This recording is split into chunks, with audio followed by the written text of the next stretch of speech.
Good morning and welcome to the 2015 Black History Month program. This is our kickoff program for the series. And I think you're going to really enjoy the topic today. It has specifically to do with Booker T. Washington's work with the Rosenwald schools. And we have two very good presenters there. They're very knowledgeable on the subject. That they've both been working diligently on this topic for some time now.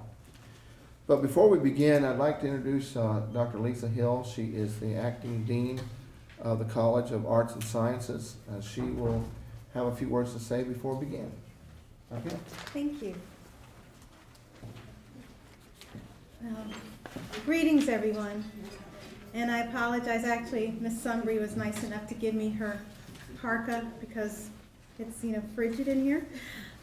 But welcome to the 2015 Black History Month celebration commemorating the life of Booker T. Washington on the 100th anniversary of his death. I am honored to be here today, and I owe a special thank you to Mr. Dana Chandler for inviting me to speak to you this morning. I apologize I cannot stay for the entire event, but please know that my heart and spirit are here. This is a very special month for me for many reasons, and as the immediate former chair of the Department of History and Political Science, I realize how much work goes into arranging these events. I commend all of you who have worked so hard to put this extraordinary month of activities together. The Booker T. Washington Commemorative Committee, with the able assistance and expertise of Mr. Dana Chandler, Dr. Loretta Burns, Dr. Wayne Barr, and others, have created a fabulous list of events for this month. I encourage you to attend as many as you can. Without further ado, I will close by welcoming and thanking Dr. Powell, Ms. Crawford, and Ms. Woody for coming here today. They will present our kickoff event with a program titled Booker T. Washington and the Rosenwald Schools. Again, thank you for coming and welcome.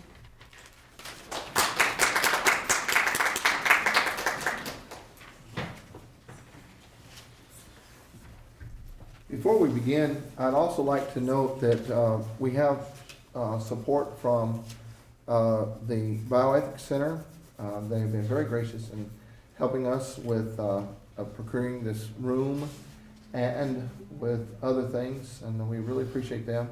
The Department of History and the Department of English are all involved heavily, as well as the archives, in preparing this wonderful slate of speakers that we have for you this month. We're going to begin. This is a two-part presentation. We'll begin with Dr. Edith Powell. Dr. Edith Powell, she was head of the Clinical Laboratory Sciences and taught in the Department of Allied Health here at Tuskegee for 23 years. Since her retirement, if you want to call it that, she has worked at the archives diligently on a multitude of different topics. I think she's one of the best researchers I've ever met. And she's very thorough and exacting in what she puts together. I'd also like to thank Way Beach for the poster that she has done. It takes a lot of work to do that too, and we happen to have one of the more creative individuals working for the archives, and certainly makes my job easier, that's for sure. So without any further ado, I'm going to turn it over to Dr. Powell, and I will introduce Dorothy Moody at her turn. Good morning, everyone. I'm Good glad morning. to be here, and I want to thank the organizers for inviting me. I worked some this summer with Dr. Hill and the people on the committee, so I will be speaking in some of the same things that I said. But I have continued to search for more. I have lots of questions. Sometimes when you're doing research, I think one of our biggest problems is that we are looking for something, and we find this other thing that has nothing to do with it that we got to look at, and then we go find something else that we've got to look at, and before long you've been there a whole day and you may have had this much about what you went for, but you got this much stuff. So I have continue to look and add to what I had some questions about, but I added a little bit to my title, as you can see. Booker T. Washington, his vision of extension, and we don't normally think about his vision of extension. We think of that as in agriculture, and we don't think of it as specifically extension like this, education and the Rosenwald schools. Now, the Rosenwald schools, I'm not going to talk as much about as Dot will, but I do want to divide my topics into pre-Julius Rosenwald and the Rosenwald years. Let me see, there's a little thing here, pre-Julius Rosenwald. My assignment is to discuss Booker T. Washington's vision for educating the community, his ideas for achieving this vision, and some of his accomplishments, focusing particularly on his partnership with Julius Rosenwald. My goal is to try to give you some perception of how tremendous this undertaking was and the challenges he faced during the time of segregation and rampant racism in the South, as well as working with an uneducated population bearing the burden of extreme poverty in Macon and surrounding counties. It is my hope that you gain a greater appreciation for the braveness and courage of Booker T. Washington as he pursued his strategies for improving the education of African American children in the rural areas surrounding Tuskegee and Macon County. Much national attention has been focused in the last 10 years on the Julius Rosenwald. This is because of the arrangements that were made with the National Trust for trying to identify and save the Rosenwald schools that were built years ago. Even some of his kinfolks, whom I have come to know in the last few years and spent time with, did not realize what all he had done. And they are now becoming aware, and there are 2 new books out by them, the grandchildren and great-grandchildren, about who they found out that family member was. This morning I want to spend a few minutes talking about the Tuskegee picture before Rosenwald, because without the genius of Booker T. Washington and his Macon County project, which is what they call this in the beginning, I'm not sure that there would have been a Rosenwald school program here in this area. When Booker T., I'll call him Booker T. Some people call him Booker, and some people call him Dr. Washington. Y'all know who I'm talking about. We know he came in 1881, and we know that he opened the school on July the 4th, 1881, and we know what he found, his vision for the Tuskegee State School for Colored Teachers. We know his curriculum, we know his work, and his accomplishments to carry out the mandate under which he was hired. So much has been written about this. So I was looking for what can I add that might not be known, okay? My part of the story today actually begins in 1895. Washington had established his school and his curriculum designed to prepare highly educated teachers to go out into the community and offer a higher quality of education to younger people than what they were currently receiving. So that was his original goal and charge, was to train teachers. So these were adults. These were not what we think of as maybe college-age students like we see on the campus now. He had been out in the countryside to get to know the people who would be served by his graduates. And what he found were schools that had teachers that were inadequately prepared and underpaid. There were students taught in shacks and other dilapidated buildings, mostly with no electricity, heat, or running water. School terms of 2 to 3 months per year, and no books, blackboards, or other educational resources. Now, y'all, many of you in this room know, but I see some younger students in the back don't know that in the long years ago, the kids that were going to school had to stop when it was time to do the farm, pick cotton or harvest the vegetables, and they had to just quit going to school, and it was okay. They didn't get punished or to get demerits or anything if they didn't show up. That was understood. But Booker T. wanted to change this. He knew Tuskegee could not transform the South by itself. Its graduates would have to take their learning skills out into the communities, into the fields, and into the homes and the daily lives of the people in the surrounding areas. Tuskegee and its graduates would have to work with community members to build new schools. He also knew that most black families would have to make significant sacrifice of their material and labor resources to send their children to school. Dr. Mary Hofschweiler, in her book called The Rosenwald Schools of the American South, points out that Washington knew that black schools would be a threat to white supremacy after the outcome of the Civil War and emancipation. African American schools were attacked, as well as the churches that many times housed them, and both black and white educators were violently intimidated. As a result, southern states and counties refused to appropriate funding for black public education. In Alabama, a new constitution in 1901, believe that, a new constitution in 1901, we still have the same constitution today, allowed local school boards to distribute state school funds, who then diverted the black schools' share to the white schools. And this is documented, so this is not something that I figured out by myself in case it was wrong. Booker T had to talk to his own people, and especially ex-slaves, and on the other hand, he also had to talk to whites in the South, those same white people who used to own the black slaves. In Booker T. Washington, A Reexamination, Peter Schramm states, "Think about the courage, the perseverance, the moral virtue that it took to do what he did. He became not just the teacher of his own, but he also became the teacher of white people, who certainly did not want any teachers."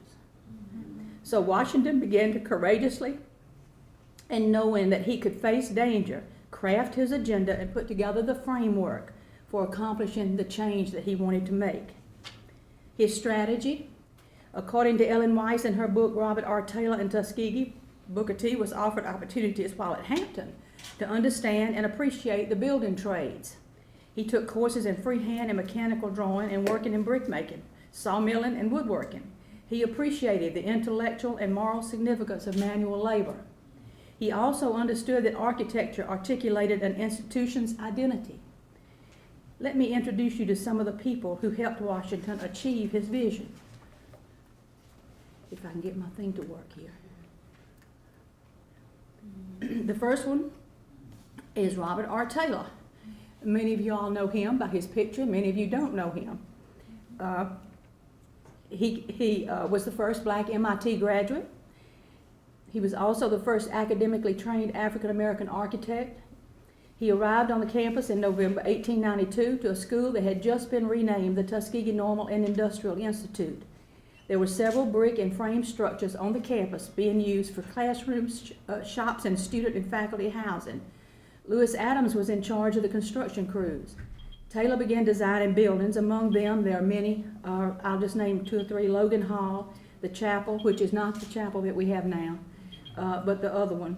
Huntington, which is burned. Douglas Hall, Carnegie Library, which is now another named library. And Tompkins Dining Hall.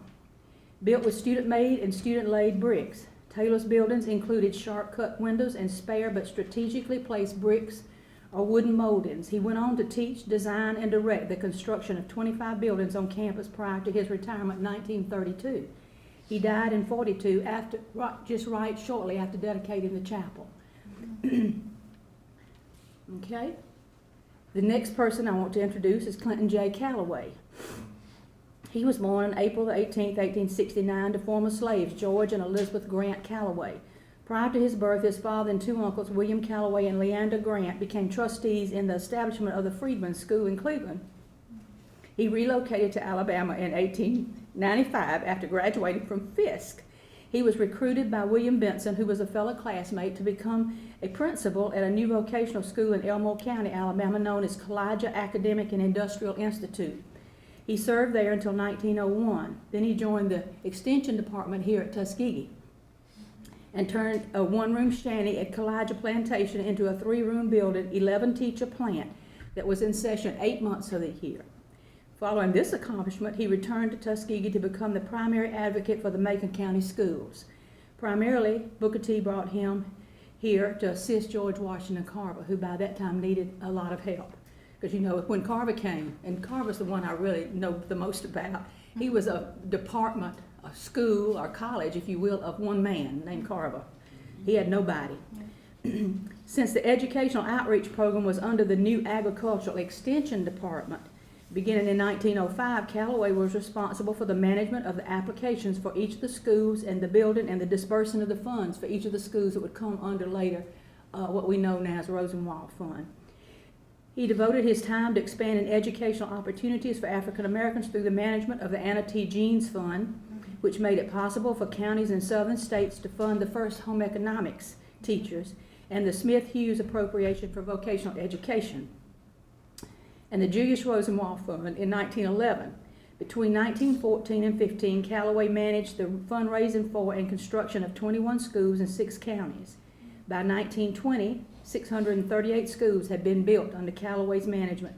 Literature suggests that the idea for Booker T. Washington's school building program actually came from Callaway. At the age of 66, he retired from Tuskegee, and he died in 1940 and is buried in the cemetery at Tuskegee. The next person is my, he's not my favorite person, but he really is my favorite person. And I'm only going to say 2 or 3 things about him because there is a lot known, and he's a whole nother subject. He came in at 1896 after getting his master's degree from Iowa State. He was the first African-American graduate there and was the most highly trained black agricultural scientist in the country. He came to head the newly created Department of Agriculture. The state of Alabama had just provided the funding to add this department. He was the only member of the staff to hold advanced degree from a white college, and he wrote part of the curriculums that were used in teaching in the Rosenwald School, which we'll talk about later. The next important thing was the Jeans Fund. Now, in 1907, the Anna T. Jeans Foundation joined the network of educational reform agencies that included the Peabody Educational Fund in 1867, the John F. Slater Fund in 1881, the Southern Education Board in 1901, and the General Education Board in 1902. By 1914, the Southern Educational Board and the Peabody Fund were dissolved, and the General Education Board took over some of their work. Hofschweile, who is currently working on a book about the Jeans Fund, describes Anna Jeans as a wealthy Philadelphia Quaker who was very interested in serving the needs of public schools for African Americans in small rural communities. She had made donations to the General Education Board for Hampton and Tuskegee, while Booker T. and Hollis Frizzell which they used for teacher training projects, vocational teachers' salaries, and school buildings. Shortly before her death, she gave $1 million for this cause. By 1910, Southern counties could add supervisory teachers by matching a Jeans Fund grant, and the state departments of education could match salary grants for a state supervisor. Almost all the Jeans supervisors were female, and these women became powerful figures in local systems of black schools and the first black women to hold professional positions in Southern state departments of education. That's interesting. It's time we got on board. Okay, the next person I bet very few of you know, Henry Huddleston Rogers. According to Ellen Weiss in her book on Robert Taylor, around 1904, Washington lured the Standard Oil executive Henry Rogers into his endeavor. Rogers built a fortune from investments in railroads and oil, and between 1905 and 1910, $30,000 was given by Rogers' family and was spent mostly in Macon County for small model schools of the one-room type. Now this is what is important. Booker T. had the plan. They built a few schools using Rogers' money as a prototype for his bigger idea that was to come later. He had to have something to show, okay? According to Horace Mann Bond in his book, Negro Education in Alabama, Rogers gave school buildings, perhaps as many as 42 in Macon and 5 adjoining counties, at $700 per school. Upon his death in 1909, the Rogers family discontinued support at the end of the grant period in 1910. So in 1911, Booker T. was looking for a new partner, a new patron, to share his vision of rural public education and building schools. Now, we'll talk about the Rosenwald years. That patron became Julius Rosenwald. He was born in 1862 in Springfield, Illinois, the son of German immigrants. He grew up working in his father's clothing store. He opened his own store with his brother in 1884 in New York, and 1 year later he moved to Chicago and established a new company with his cousin Julius Wheel. In 1885, he bought 1/2 interest in Sears and Roebuck and began as vice president. In 1908, Sears resigned and Julius became president. In 1910, he had become one of the most successful business executives in the country and began a new career in philanthropy. He made his first important contributions in African American causes in 1910 by giving $25,000 for construction of YMCAs to any group who could raise $75,000. Being Jewish, he understood the prejudices of his day, and even though the YMCAs were segregated for African Americans who came to Chicago looking for work and didn't have relatives to stay with, that was the only place they could go would be to a Y. When Washington visited Chicago in spring of 1911, Rosenwald hosted a luncheon for him. He got introduced to him by somebody on purpose. One of the Carnegie people introduced, they said, you need to entertain Booker T. Washington when he comes up here. You need to know him. You all think alike. So Washington, a bit after he had the luncheon, he was introduced by William Baldwin Jr., who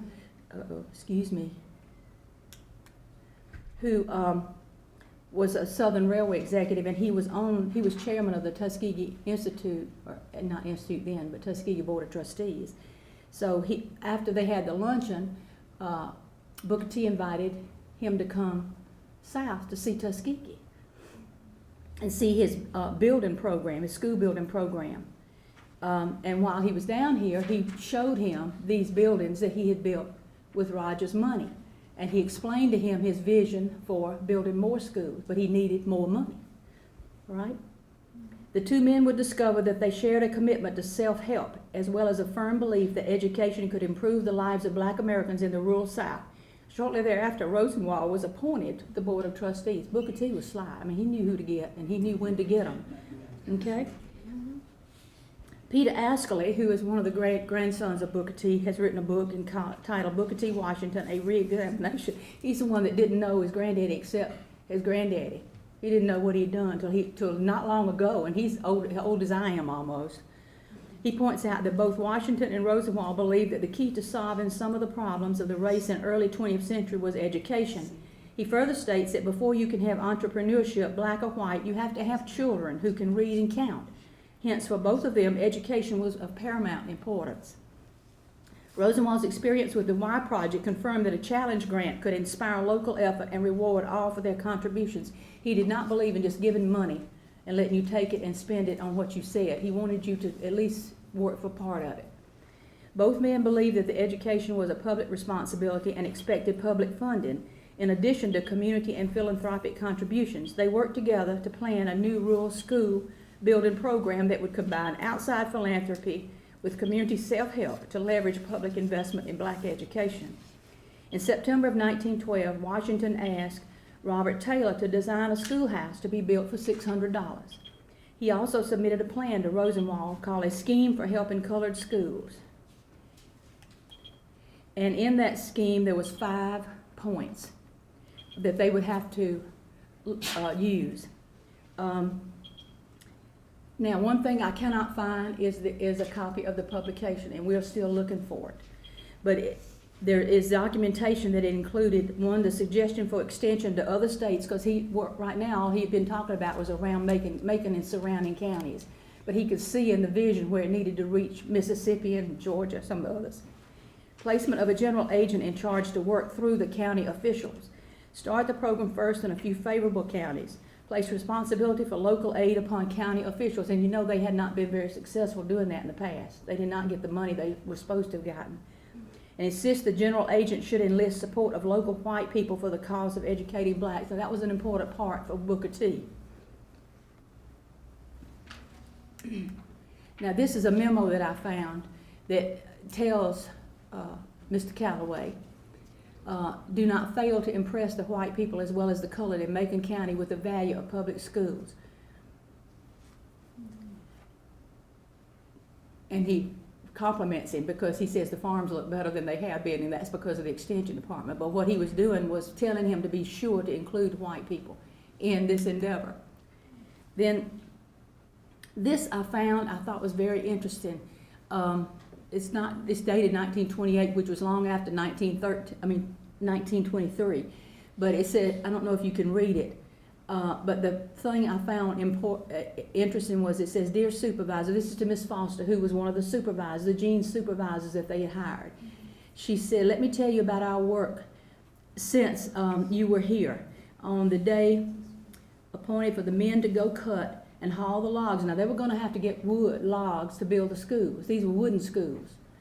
They were going to cut and haul the logs. 4 men were there with their wagons and team. They haul their loads each, and today they are hauling again. And the greatest thing about this is 2 white men furnish the teams, and one of the white men is hauling himself. So you see, they did get people to participate. And anyway, it says then further down that one of the white men is giving them the trees from his plantation. So they didn't have to pay it. But later on, she says, we're going to pay. We're going to make sure he gets paid. And then one of the church members has agreed to pay the other man. So, but I did find that would support what we had known about Booker T's request. Now, in this one, I found is from when it's signed by the director of extension. That is Callaway at the time. He's writing it to Booker T, and he says, "But my experience, by experience in trying to get schoolhouses built in communities, I find the colored people have absolutely no leadership locally who understands how to go at such things. A good leaflet on how to build a schoolhouse with suggested plans would help greatly in identifying the number of communities who would take advantage of the state offer the $200 and the outside help." And so, as a result of that, they did publish it's a very nice book. It's a booklet, but it's not a 3 or 4 pages, 40, how many pages, Dana? 50 or 60 pages. And what it's got in it, this is one example. It's got the rules, and then it's got examples of a 1-teacher school, 2-teacher school, the floor plans, and what it would look like, and the rules for building those. And it's also got how you landscape the yard, which Dr. Carver wrote. It's got what kind of trees you plant, where you put them, how you, and of course in the Rosenwald requirements, which are later came to be part of the plan that they worked out, have to do with putting windows on a certain side of the school so the sunlight comes in, because they had no electricity, they didn't have running water.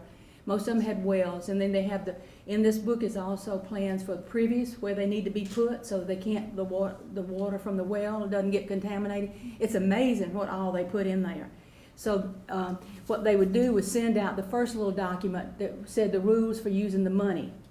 And then if you wanted to do that, then you would ask for one of these booklets. And then you would read through and select the type of school your group, your community wanted to build, whether it's 1 teacher, 2 teacher, what. And then you would write back and tell them, and if the state approved you, had to go through the State Board of Education, because they had approved all these plans ahead of time, then you would be sent the blueprints from Robert Taylor's architect department for the section that you decided to do. It was very interesting, because we could not find a lot of the report form. We kept seeing new applications and the reports they had to write every quarter. But anyway, 6 rural communities in 3 counties around Tuskegee commanded Booker T's full attention. He wanted to successfully complete these 6 schools to be the model for his plan. So from 1912 through 1914, Rosenwald gave him the funds to build the 6 schools. And the first 3 were completed in May of 1913, and the last 3 were in spring of 1914. And you can see the names of those. And this is the brochure that came from the state of Alabama, telling the people if they were going to use the money, what they had to do. And it says the school must be under the control of the County Board of Education. And then it told them if they had a 1 or 2 room school, they had to have 2 acres. And they had to own the 2 acres. And then if it was more than a 2 room, you had to have 5 acres. And then it told how what you had to do was raise the money that was going to be required to build that school. And then Rosenwald would give the state was supposed to give some, which they probably never gave much. then Rosenwald would give the ballots. If it said 450 up to 450 for a school, one-room school, and you didn't need but 300, he would just give you 300. He wouldn't just give you the full 400. And this is the second thing, and this is what caused a lot of problems. On number 1, it says at least 2 acres of the land on which the building is located must be deeded to the state or the county board of education. And a lot of the schools were going to be located next to a church like Shiloh, and the church did not trust anybody. They did not want to give them their land. And this was a real problem. And you can find it in Callaway's letters back and forth from applicants when they're trying to get the community to support this request. They want the school, but they don't want to give up the land. They worked it out. Callaway was a fundraiser, and it's very interesting in all of his papers. He has land and property, and you see him advertising in the Tuskegee News, 400 acres for sale, and call him. It was like he was a real estate agent also. But that's sort of how he got some of the money to put into these funds to help this. They had rallies in the communities. They hired a Mr. Rakestraw, who was already in extension over here. He had another title, but they loaned him to Callaway to go out in the communities and help them plan these rallies to raise money, which I thought was very cool.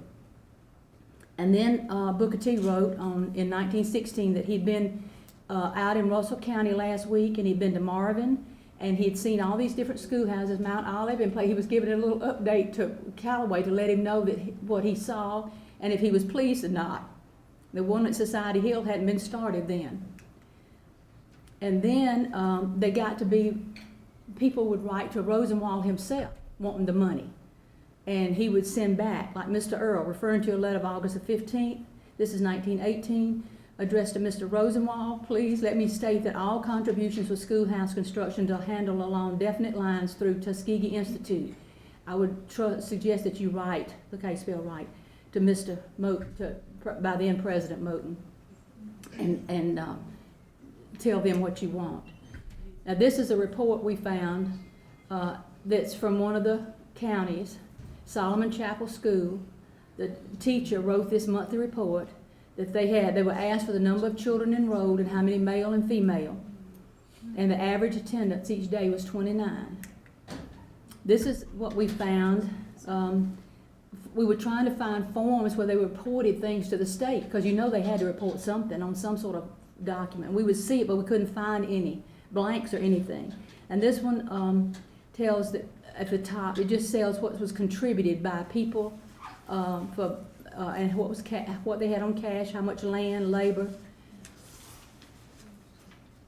And one of them under Montgomery County, Pleasant Hill. But anyway, this is just some of the things that we're still looking for more forms. This is an extension offer. One of the things that Booker T wanted to do was have a program in the summer.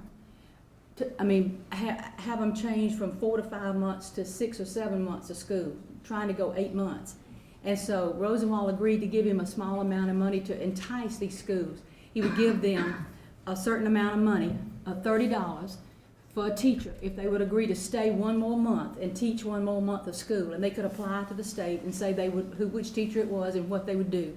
And many of them didn't want to. They'd write, we found letters that said, we don't want to retire, we're worn out, and we don't want to teach anymore, we don't want that money. But some did. And this is one of the last pictures of these two guys, Rosenwald and Booker T. This was in 1915, right before he died. Booker T, he was here. Rosenwald was walking on campus here and came to inspect some of the schools. And in 1920, as you know, the program had gotten huge. We got letters from all over this country wanting schools. It couldn't be handled anymore by Tuskegee and its capability. And Rosenwald moved the fund to Nashville in 1920. And so from then on, Tuskegee didn't have any control over the program. So now I will turn my program over to Miss Woody. She's going to give you some more information.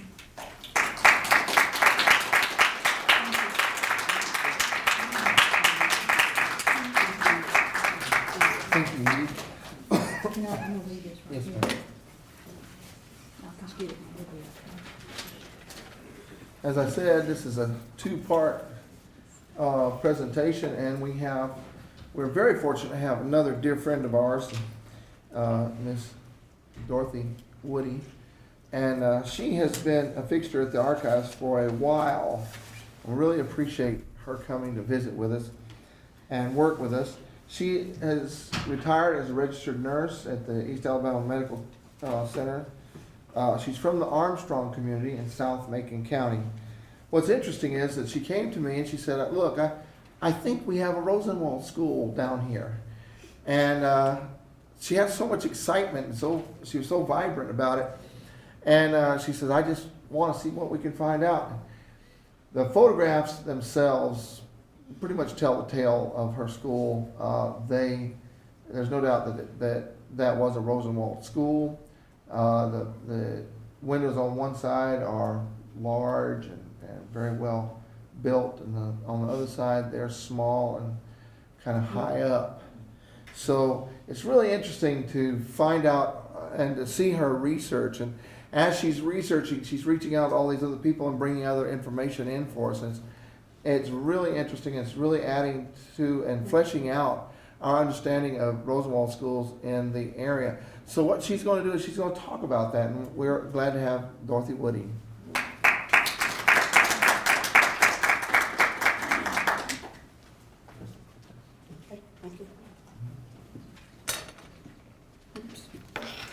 I want to say good morning to everyone, and I am so honored to be invited to speak here today.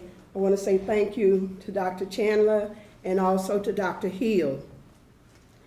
I too am a product of the Dr. Booker T. Washington and the Rosenwald schools. I am a native Macon Countyan. I was born right here at the John A. Andrew Memorial Hospital back in 1949. I was raised in the Armstrong community and am in the southern part of the county. Growing up here in Macon County, we always heard a lot about Tuskegee Institute, Dr. Booker T. Washington, and Dr. George Washington Carver. We were also told as children that we had an uncle, John T. Hollis, that was a graduate in Dr. Booker T. Washington's first graduating class in the year 1885. And that's one of my sidebars. Since I've been studying here, doing research, I've actually found documentation showing that he did in fact graduate in that first class. And I tell you, it just puts you up on cloud 200. And also, as children, we were told that our dad's sister, Aunt Clara Mapson, was also in school here at Tuskegee Normal and Industrial Institute back in 1911, 1912. And however, she did not graduate because she did pass. And I've also researched and located that documentation. I tell you, I have really enjoyed, I want to come and live in the archives.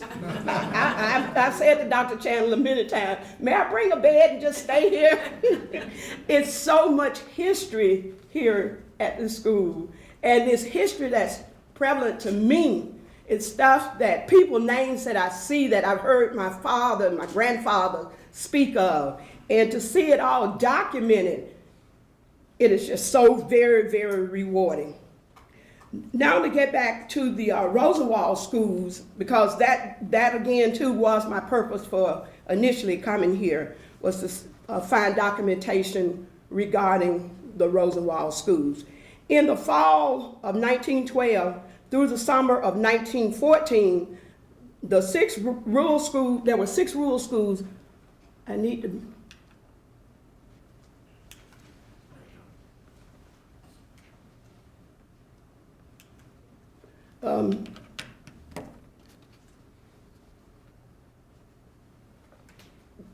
There were 6 rural schools that were built in 3 counties in the surrounding area. And Dr. Booker T. Washington, full attention was given to these sites. That was in Lee County, the Lochapoka School, and here in Macon County we had the Rosenwald Shiloh School and the Brownfield School. And over in Montgomery County, There was the Little Zion, the Big Zion, and the Madison Park schools. And so as it was, the Lochapoka School became the first community to raise the matching funds. If you remember, Mr. Rosenwald required that the community would match the funds. If the community raised $300, then he would give them $300. And so Lochapoka was the first community to match their funds. And there were 5 other schools, the second school being the Notasulga, and the third school, the Brownville School, here in Macon County. They were the second ones to be completed. And then, of course, the last 3 to be completed were in Montgomery County, and these schools were completed in the spring of 1914, and that being Little Zion, Big Zion, and Madison Park in Montgomery County. This is a picture of the first Rosenwald School, and noted this was the original, the Notasulga School, and over the years the school burned, but this one was the first one here in the Macon County area to be completed. It was built in 1913, and it cost $900. And Mrs. Fannie Willis was the teacher. And if you recall earlier, there was some documentation that Dr. Edith had presented where she had written a letter. So it's well documented here in the archives. And I tell you, it's just so much information here, and it's just so rewarding. During November of 1912, Robert Taylor submitted the first set of plans that would become the Rosenwald schools. These plans included drawings for expanded schools also, because if you realize the first schools, 6 schools that were built, they were 1-roomed schools, but he did prepare plans so that additional rooms could be added, or 2-room schools could be built, or 3-room schools could be built.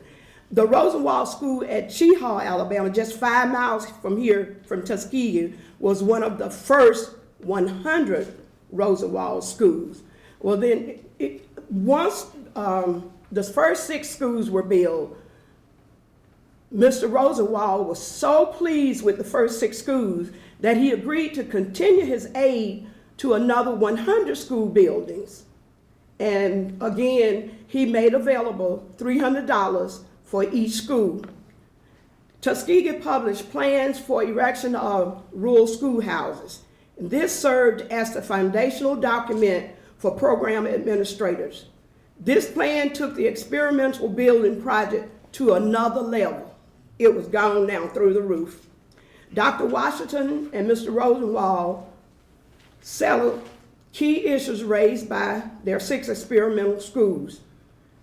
Mary Hoss-Wiley notes in her book that they applied their personal interest in public buildings to a major area of need in a way that complemented the work of private and public agencies.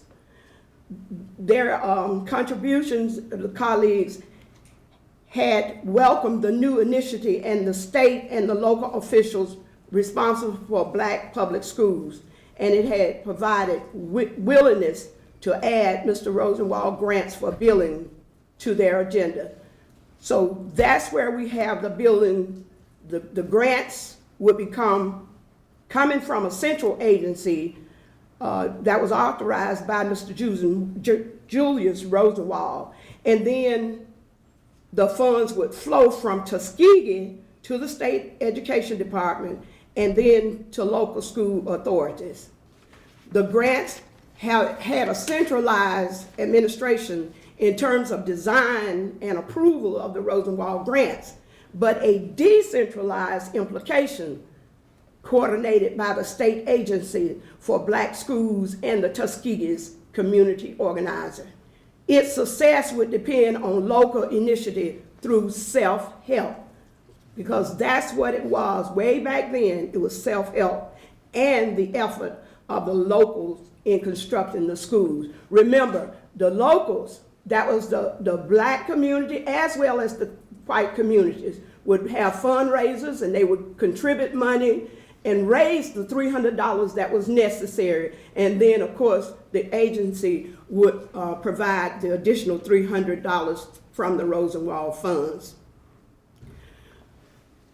And as we know, the program became a great success, and later it was moved to Fisk University at Nashville, Tennessee. This particular map is a showing of the Smith-Hughes schools.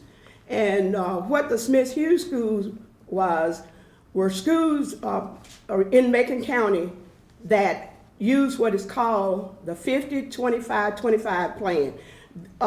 They did 50 hours of vocational training, 25 hours of training that was related to the subjects that were related to vocational training, and 25 hours of academic training. I tell you, Dr. Washington was a man ahead of his time. He was a genius, truly was a genius. And they always kept very, very good records. We have so much history here in the archives at the university. Beyond the Rosenwald schools. Beyond the Rosenwald schools, there was the Boys and Girls Days. Now, you know, this was after Dr. Booker T. Washington had passed, and Mr. Calloway instituted through the years, Mr. C.J. Calloway has been the guiding genius who has planned the programs and kept alive the interests of the Institute and the enthusiasm of the rural teachers and pupils, and we should add the cooperation of the parents also. He got everybody involved, and we could take a lesson today from what these geniuses did way back then. It would certainly help us to improve our schools today. And so the Boys and Girls Days came about. And as a child growing up, I can remember when we would have Boys and Girls Days at the Cotton Valley School, which also was a Rosenwald school that I attended. And these activities would include a structured program. You would have a devotion, and you'd have singing and activities. And on the Girls' Day program, you would have a speaker would come in from the university to speak. And then, of course, on the boys' program, you would have also a structured program at various activities, and also a speaker would come in from the university. The Boys' Day started back in 1914, and it was held here on the campus of Tuskegee Institute. It was an annual assembly of the boys of the 58 communities of Macon County. It was held on February the 22nd. That's George Washington, President George Washington's birthday. And it was done in order to awaken an interest in agricultural and educational work. And then in 1923, in response to the Boys' Day program, the Girls' Day program was also started, and it was started, and it would meet on October the 30th of each year. And it too was to stimulate leadership on the part of girls and women. The Teachers Institute. The Teachers Institute met quarterly so that the rural teachers could interact with the Institute teachers. And this would emphasize adjusting the classroom to work to the needs of the community in which the school is located. And it included cooking, improving social life, management of the farm, and etc. And always there would be good socializing and good eating also. The itinerary for visiting Lowndes County, Alabama for New Rosenwald School. Again, Mr. Calloway was very meticulous. He kept excellent records. And he not only kept excellent records, but he would go out into the counties and visit the various schools.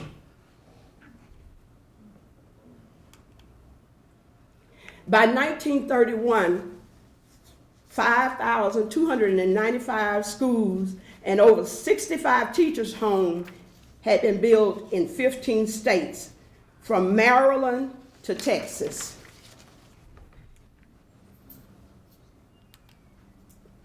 The Julius Rosenwald Fund in 1932 by 1932 had contributed $4.3 million. But now listen, the African Americans, and with the support of the white communities, had raised $4.7 million. And with these funds, 4,977 new schools were built, 217 teachers' buildings were built, and 163 shop buildings. And they served 663,615 students, and this was in 883 counties. That's from Maryland to Texas in the complete South.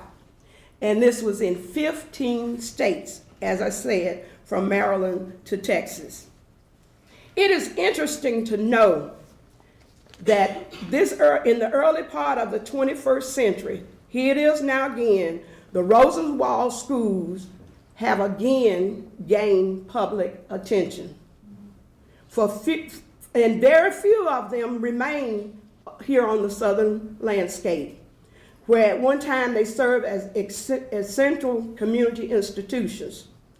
And through the effort of the National Trust Fund and Mr. Julian Rosenwald, grandson, and Stephanie Deutsch book, You Need a Schoolhouse, Booker T. Washington, Julius Rosenwald, and the Building of Schools for the Segregated South, and others. It is very exciting and very gratifying to know that the school at Shiloh, the Shiloh School at Notasulga, it too was built in part by the Rosenwald funds. And I go even further to say that the Armstrong School at Armstrong, the Cotton Valley School, and the Macon County Training School and the South Macon High School, all here in Macon County, were built in part with Rosenwald funds. And having been restored, the one at Shiloh and the ones to be restored will continue to contribute to the community, not only as a reminder of the history of the education of Black children in the rural community, but also as a monument to Dr. Booker T. Washington's vision and the partnership between a Southern Black man and a Northern white man in the era of Jim Crowism. Dr. Booker T. Washington's team and ideas, combined with Mr. Rosenwald's contribution and understanding, made it possible for the separate but unequal buildings to become separate and many times surpassing white school buildings, to provide a powerful change agent for the history of Black education here in the South, and especially here in Macon County, Alabama. Thank you.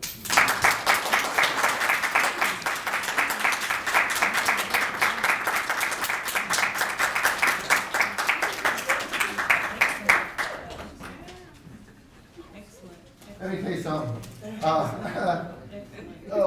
When you're talking about excitement, that's what history does. It sure does.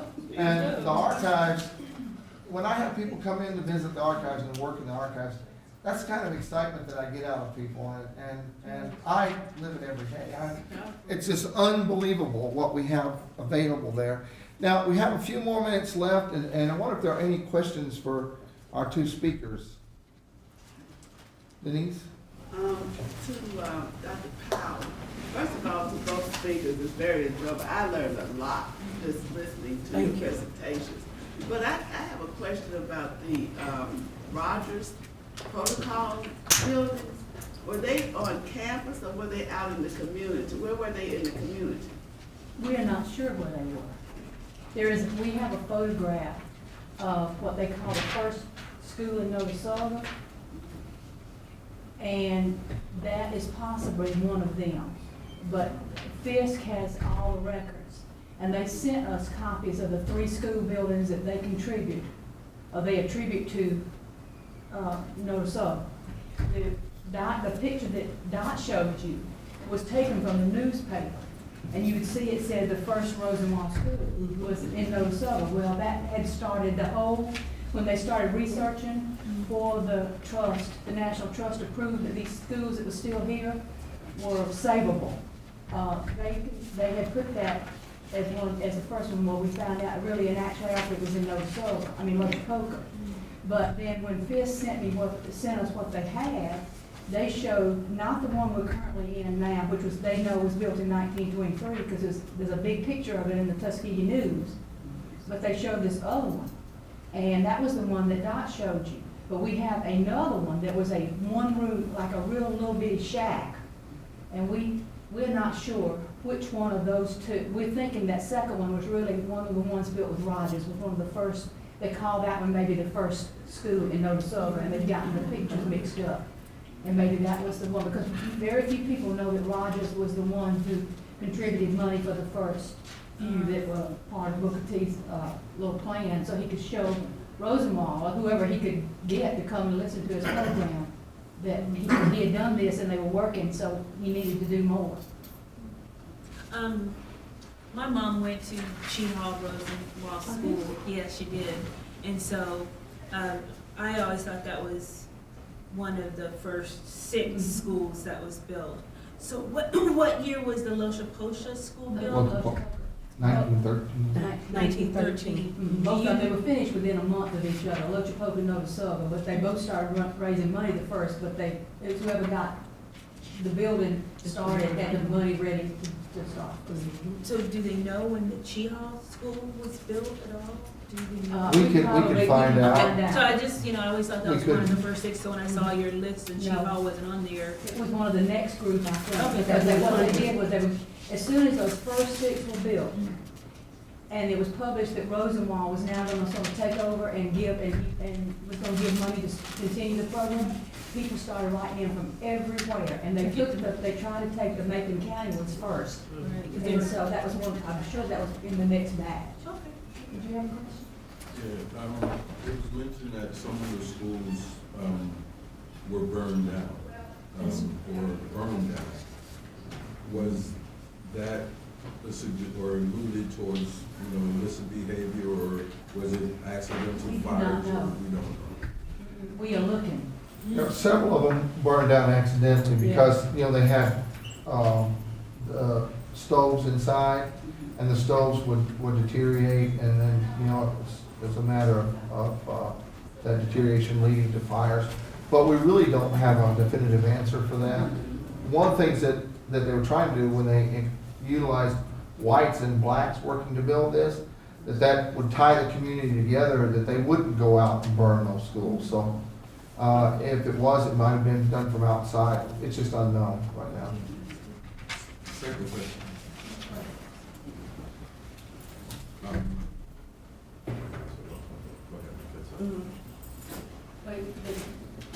The young man back in the back had his hand up first, I think, and then the lady over in the white sweater.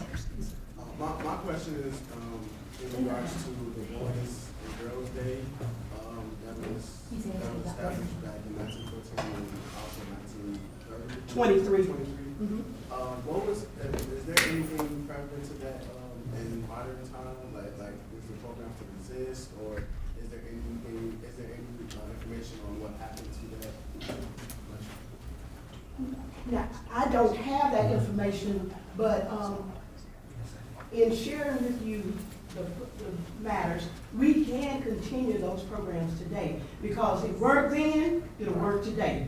And in my studies, that's what I concluded. We need to reach back and get these plans, these schemes, these ideas, and work them today. Yes, and the only reason why I brought that up is because that is a huge recruitment tool for the university. Exactly. In terms of not even just making sure that the current students are well prepared for when they leave university, but it's also a recruitment tool for the community to also come in and to see what we're not only doing with our students, but to also be a part of it as well. Exactly. And being a current student myself, I see that that could definitely be something, especially if it's worked in the past, why not have it work Hey, for modern work now. time?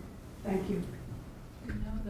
I actually first found out about the Rosenwald schools from my mother and grandmother, because apparently there was one that was built on my great-granddad's land in Camp Hill, Alabama. Yes, ma'am. How do you find out, do you all have the documents for all of the schools in Alabama, or are there other places where you could? Fisk. Fisk has got all the Fisk, official yes. records. But I can tell you But we this, have Miss- some in Callaway's files. I can tell you this in my research, in my study, Camp Hill does come out up a lot. I've seen that particular name, Camp Hill School. So yes, ma'am, it's documented here in archives. Yes, ma'am. I have no idea. Well, just as a note, Dr. Tolan's daughter is here with us today, and part of this Black History Month program is in honor of Dr. Tolan. And we appreciate you coming here and being a part of this. Thank you. He was one of my colleagues. He lectured for me in one of my classes, and many times he gave lectures that have a lot of history, more than we know. He knew, and he was glad to share it. And I appreciate his friendship. Glenn, did you have a question? In regard to the question about burning the school, I can only say that the school that was located across Keys, once it served its purpose as a schoolhouse, was used as a storeroom for a long period of time. And it eventually got to the point where its maintenance was not worth the effort, and so the landlords burned it. After first asking the community if they had any interest in it, they said, nah, and so they burned the building.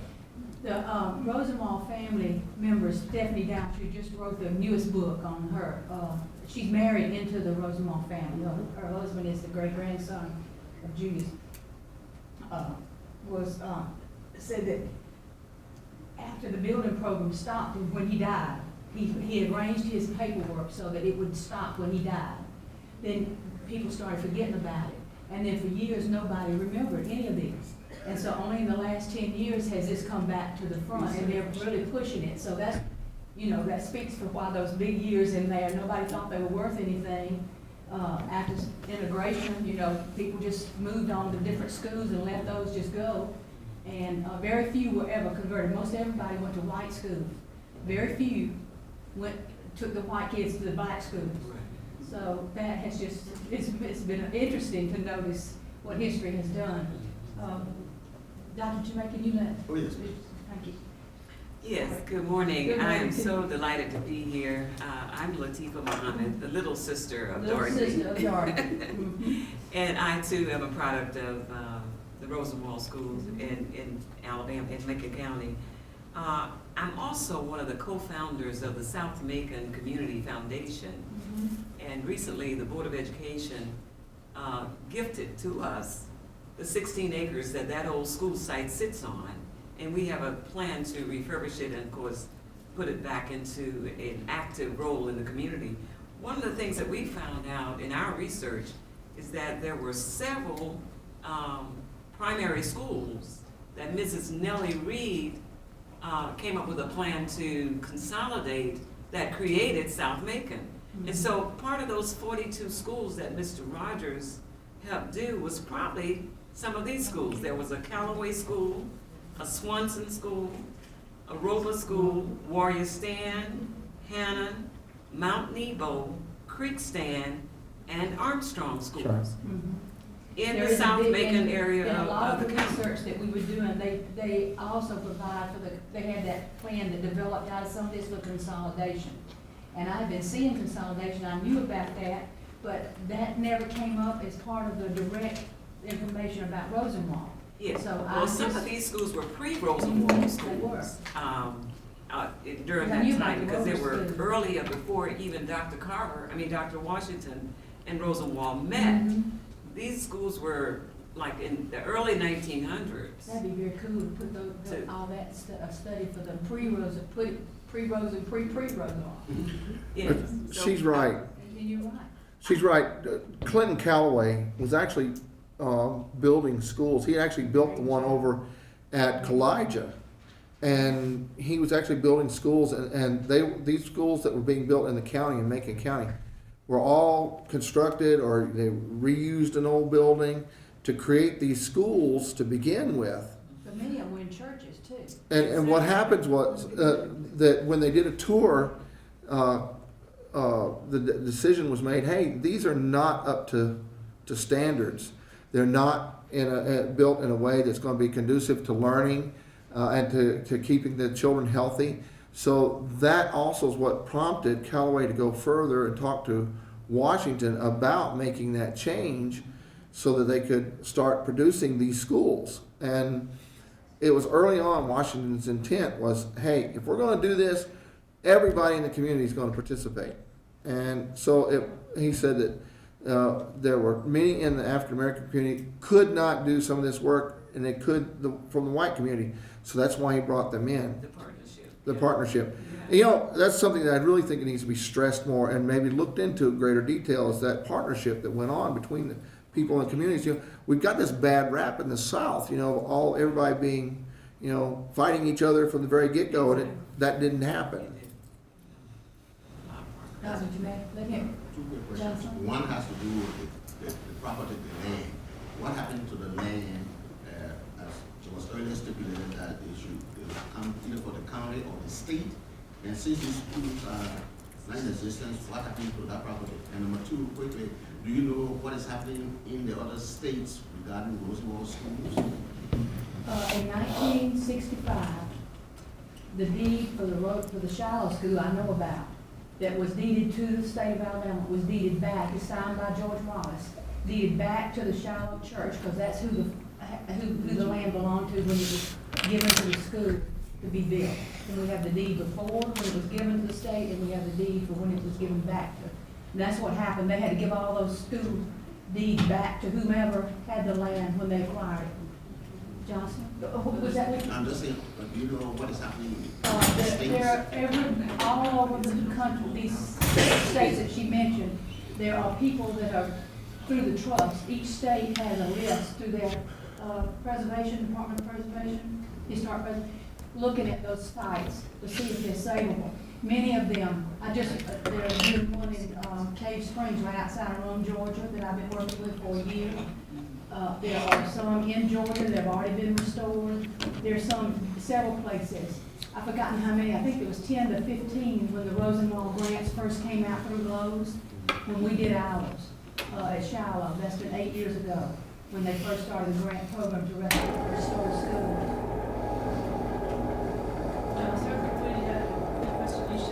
I can't hear you now. Beautiful map, hand-drawn map of the schools that use the Smith Hughes method. And I've been studying this for a while, but hadn't heard of the What? Smith Hughes? Yeah, I was just curious, was that developed through Tuskegee? Where did that come from? No, it was an act. It was an act that was actually passed through Congress. And it was toward encouraging students to learn actual vocational. But you could apply for the money through Tuskegee, applied for the money and got money because Callaway manages Smith Hughes grants. It was part of set up for extension. Yeah. Okay, the Smith Hughes Act is actually what leads up to the first extension agent, which came from Tuskegee University also, and led to land grant colleges. Yes. So the Smith Hughes Act is a very big deal, and actually is in several phases. I think there was more than one.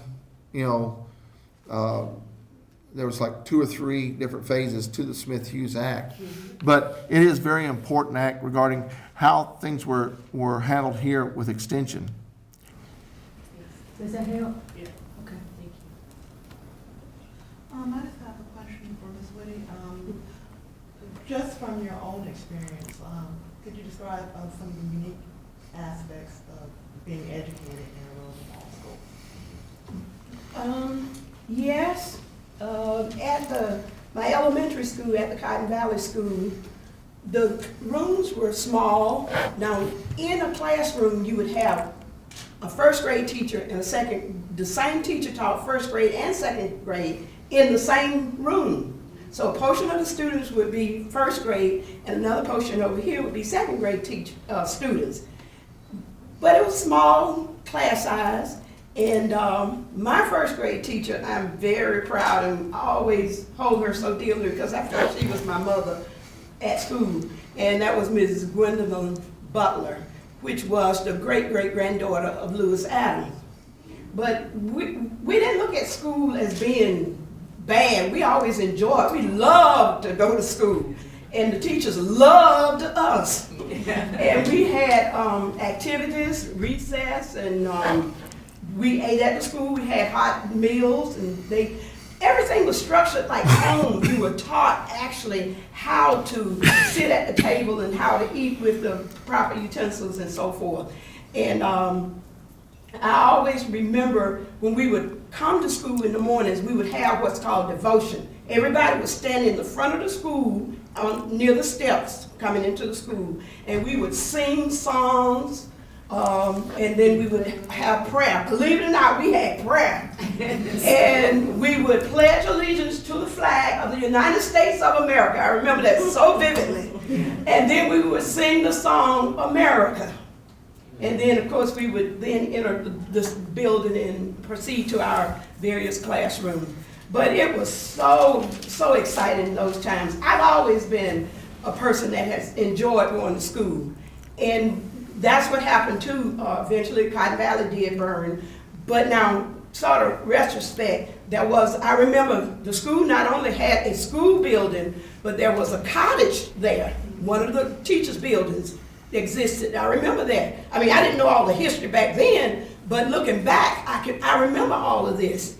And they even had a shop there for the boys for vocational training. In that book that you were told about, that they published, that I showed you the plans from, that they had plans for teachers' homes, for a shop, for the privies, for another kind of building that wasn't a shop. It was an open kind of thing, like a display barn or something that they could build. It had all kinds of things that, well, not all kinds. There was 7 or 8 outbuildings, they called it, that could be built if you wanted to, if you offered the agricultural part. And they had adult education in the front room of Shiloh. Shiloh has 2 rooms, 2 great big rooms, and there was 2 grades, like she said, in one side, and 2 grades in the other side, and 2 grades in the front room. But the front room was also for adult education. And Carver's, they used Carver's curriculum for canning and preserving vegetables and stuff.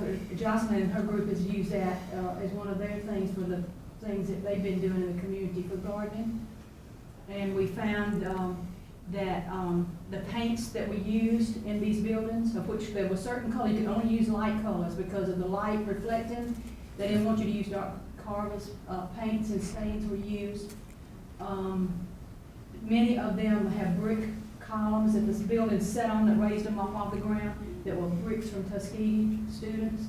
So there's a lot of history in a lot of these buildings that nobody now we know is history. Back then, that was just the way it was done. Materials that you had to have, yeah. And in Shiloh, the 2 big rooms are pulled apart. I mean, are separated by 2 great big huge doors that come together, wooden doors that pull out of the wall. And the teachers they had a pot belly stove that would heat them, and there's a stage on one end. And the rules for the schools in the book were you could not put pictures, just glue pictures all over the wall. You had blackboards that had to be on the walls to get approved, but you could put Booker T. or Rosenwald's picture and the president's picture, and you had to have a flag on display. So I thought that was very good. Yeah. And as I stated earlier, once the school burned, Cotton Valley School, then we went to school at the South Macon High School. And that's where I graduated in 1967. And I wanted to mention that Katie Crawford is not here today. We didn't know the exact date of this, and she had made arrangements to be in South Carolina, where her real home is from, for this week and couldn't change it.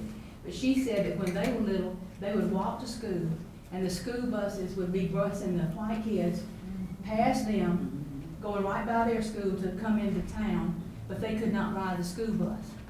And she tells a couple of stories of, I think her daddy was a school bus driver, and so he would stop and pick them up sometime and give them a little lift, and he got caught, or they had to quit riding the school bus. But she also has stories that are very interesting. The alumni of these schools have tremendous stories, if they can tell, that kids today may or may not get an understanding or appreciation for how much they did revere school. Because many of them did not have the comforts at home that they had in the school building when they came to school. And Dr. Powell made me remember that when we were going to school at Cotton Valley, yes, we did ride the bus to school during the regular school months, the 9 months. But during the summer, there would be 2 weeks of vacation Bible school at the school. And all the children would get together and walk each day to the school, to vacation Bible school, and back home. And I often think about it. It was quite a distance to walk, but we had so much fun walking and talking to each other and playing games along the way. And we never had any problems. No one ever, tried to harm us or anything. I think one of our biggest gaps is the years between 1920 and 1940. Those alumni are mostly gone, and we don't know, they didn't leave many records of what they did in there. Most of the alumni at Tuskegee, at Shiloh, I know, were in the late 30s and 40s going there, but when the school was finished in 23 and just started, or the ones that were in the school before that, we don't know we really would like to know what they thought about school and what they did every day, and whether there were, because things were harder for them. We found in the records where the families were asked, they had a big PTA, that's who they raised the money to buy the swing set that was in the back, like all of them did. And they would pledge a bale, whatever they would get for a bale of cotton, and many of those were sharecroppers, and they didn't get many bales of cotton. And that would be what they would live on for the next year, but for them to take a bale of cotton and sell it and give that money to the school, that was a sacrifice. Exactly. For those of you who do not know, I am from Tuskegee. So for me to be in this position, to be talking about that man and this stuff is very unique to me. Well, thank you for coming today. And yes, sir. Have one more comment? Yeah, a couple, if I may. You got time? Sure. Okay. One thing I found, the Columbus Enquirer, 1885, shows that the county appropriation for operation of schools in Macon County, that there was 1.5 times as much money appropriated for the operation of black schools as there was for white schools.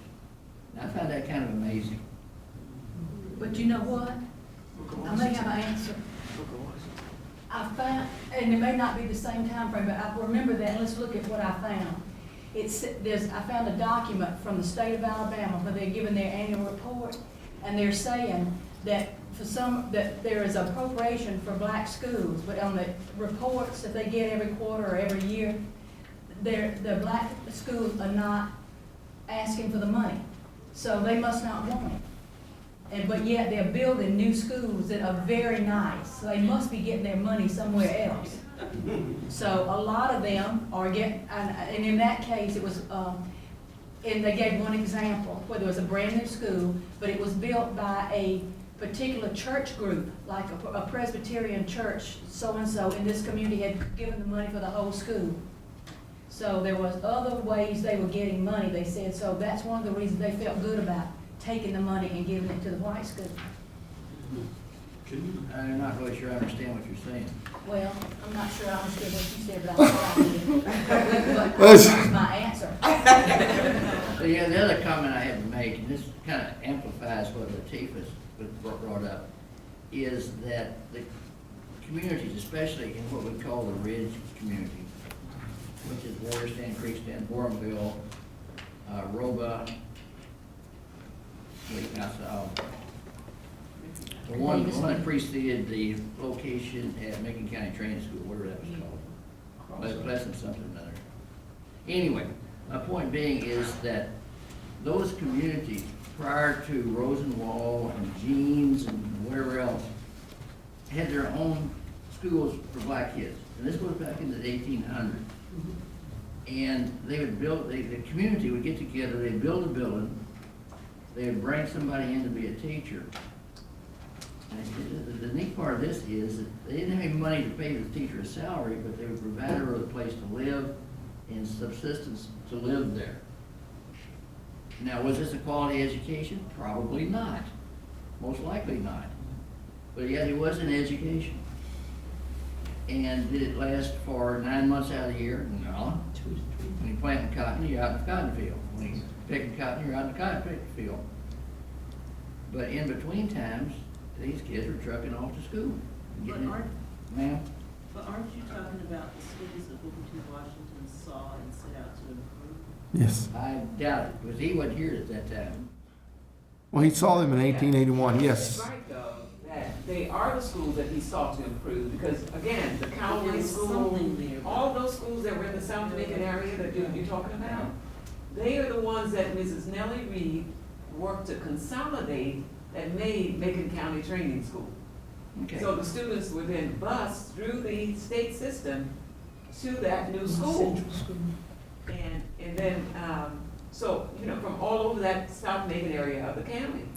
And some of those places you mentioned, that's where those children came from those schools where, back in the late 1800s, then became a part of that Macon County Training School system.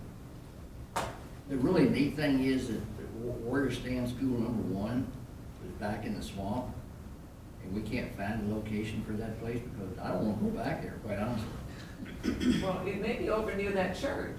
No, this is back in the swamp. It's further back than that? Yeah. Okay.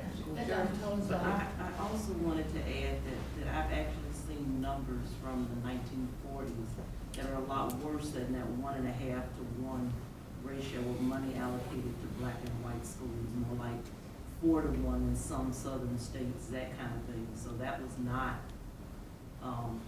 those numbers from from stuff that I've seen in documents, I've seen those numbers were not unusual. May have been in fact the norm. Yeah. I think what Glenn was emphasizing though is that in They were this able county, to- you had black schools, the black children being appropriated more money than were the white students. Is that what you were saying? That's what I said, yes. Yeah, that's what he was saying. And that was for 1 year, And- 1 year, Yeah. 1 year, and I don't know how that spreads out over time, I have no clue. Now, and did you know the year? What year was it? 1885. 1885? Yeah. And see, that was right after Booker Washington came 4 years later. Okay. And that's why I said Booker Washington, because of his emphasis on educating the black children in the rural areas. It's what gave that attention, I believe. I have no facts to support this. But who else was advocating for black children to the extent that he was at that time? He was it. I think that there was a lot more advocacy from the local communities than what you all give credit for. They were Yeah. building schools and bringing in teachers way before Booker T was here. Well, and I agree with you, but I'm saying who were actually going to the state saying, hey, we need funds. Those people were raising monies among themselves, having chicken dinners and, you know, that kind of thing, to get funds for those schools. But the real advocacy for government to do those contributions that you mentioned, Booker Washington was the one who really brought that forward for Macon County. No argument about that. I just don't think that you should overlook this. Oh, no, I agree, because as Dorothy showed, the matching funds that were paid, I know for the South Macon area itself, most of the money that was paid, that was raised to rebuild the Burn School at South Macon was raised almost 2 to 1 or 3 to 1, Jocelyn, by the African American people. The Rosenwald grant was $1,300, and I believe it was like, what, $3,400, Jocelyn, that the black folks raised, okay, to rebuild that South Macon school. So, yeah, you're right, the people themselves And what were other much things? more involved. was that they gave the land to make those schools up. So in reality, what you're saying is that they had to get the deed from the state. For some of the schools, there may never have been given back the land. And if you gave it back, who did it go to? Because it went to the descendants of the people who raised the money to give the land, and then to pay, they had to pay the taxes on the land as well. Well, I have a question, because I'm curious now that this has kind of come up as a discussion. Wasn't Adams still very much proactive politically, even after Washington came? I don't believe that his... Yes, he Was was. Adams? Yeah. Yeah. Yes. Yes, he was. I don't believe it ended when Booker came. Oh, no. So as far as like the we used to hear fundraising and the managing connections in politics and advocating, I think it He would have was fallen also. largely on Adams Not for a just- time. Not It just did. Washington, but Adams also. You know, Right. one of the things that we all need to take in consideration, look, it's 11:30, and I'm saying that not to push everybody out, but this discussion is very important because there is the Julius Rosenwald schools and the fund, and everybody's talking about that in other states, and they're talking about the schools in other states. There are other people, there's the Rosenwald schools, what is that called, organization? There's this huge organization, I get updates from them all the time. They met here. They met here one time. They're gonna meet again next summer. Yeah, somewhere else. But the thing is that I think. the discussion is here, and it should be here because this is where it all began. And even them, the ones that have these Rosenwald schools and these other places, they just don't know the history. And then it began here at Tuskegee. Yeah. They just don't have a clue. I think that maybe we need to start emphasizing some of these things a little bit more than what we have in the past in our debates here on campus, because the Julius Rosenwald Fund, what transpired with the extension work, it all goes hand in hand together. You know, we think of Tuskegee, and people ask me, they say, and I talk to them, they say, well, you know, when I think of Tuskegee, they say that we think of Booker T. Washington, George Washington Carver, the syphilis study, or the Tuskegee Airmen. Ask me about Tuskegee. I think of Alice Coachman Davis. I think of the National Negro Health League, the National Negro Business League. I think of, you know, the Rosenwald schools. I think of Tom Campbell. Goodness, it's so much. And yet, unfortunately, even folks here on campus don't have a clue about our rich history. I want to mention the Harris Barrett School. The Harris Barrett School, I yes. think we haven't said that in those lists of the schools. No. That were part of this process. The Harris Barrett School is a brick school that was built, and it's right outside the grounds with the Tuskegee students' bricks. And it's been renovated by the local group. Actually, that little group right there, right around the Harris Barrett School, they've done a lot of work and a lot of fundraising to get that school on the map. And we don't mention it very often. Is it a Rosenwald? I think some of the I'm thinking that we found, it's mentioned in there. It is I can't mentioned in remember there. where the document It's is mentioned by Clinton qualified County. What it was that I read about. But, Now, where yeah. is it? The Harris Barrett School is right outside County Road 27. Yeah. 27. Clark Road. It's a small little school, On the but right they've got a side. museum in there that tells their history, and we, you know, you see it written up in the Tuskegee News sometimes. It's not included in some of these other things that we say very much, and we should be aware that it was there. So next Tuesday, next Wednesday, we will have Ms. Doris Jean Peak. She is going to be speaking about the movable school, and she is the foremost expert on that topic right now. She has the update. I mean, she's done her homework on this subject, and I encourage you to let other people know about this, and because that's another thing. The movable school, it led to our extension program. It led to Tom Campbell becoming who he was, the first extension agent in the United States of America. And there's so many other things about that, think about health, that was pushed on the school. It was there, there was a nurse there. So I want you to encourage others to come to this event, because this is a re-examination of what Booker T. Washington was doing outside of Tuskegee University. You know, we always think about Booker T. Washington and Tuskegee University and all the other work. How did the man have so much time to do that? How do you have that energy?